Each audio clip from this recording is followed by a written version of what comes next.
Without any punctuation in this sentence, we have, George, you're looking healthy and handsome. George, you're. All right, so this particular one doesn't make a lot of sense unless we offset the name George, because you're speaking directly to him. So when you're addressing someone directly, a comma is necessary. George, you're looking healthy and handsome. Here's an end punctuation mark. Again, we have an apostrophe in this. This has left out some letters in this word. We've pushed them together. You are, and the A is missing, so we use an apostrophe. That the apostrophe looks like a high comma. In this case, I want you to know, my friends, that I will do my best. I want you to know, my friends. All right, so this doesn't make a lot of sense at all, but as soon as we put in the commas, because we are directly addressing the friends, I want you to know, my friends, that I will do my best. And punctuation mark here.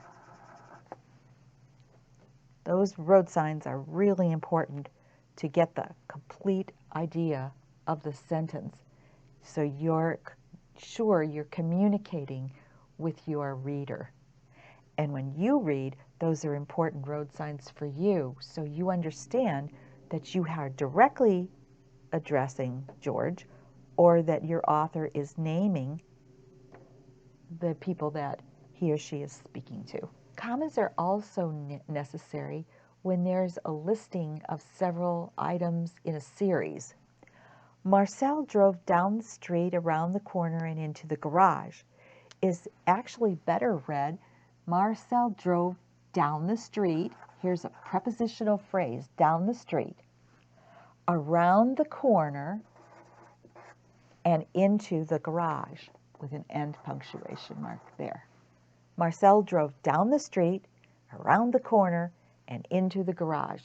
The reader gets a chance to think about each of those prepositional phrases and consider it before another one is put into the brain. So Marcel drove down the street, okay, around the corner, I can visualize that, and into the garage. Warren played with Dylan, Ryan, and Zach. Or is Dylan Ryan the boy's name?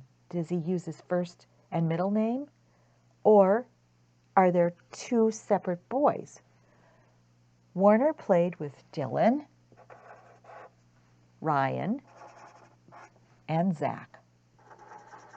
Now it's clear that there are three separate children that Warner's playing with, and not two.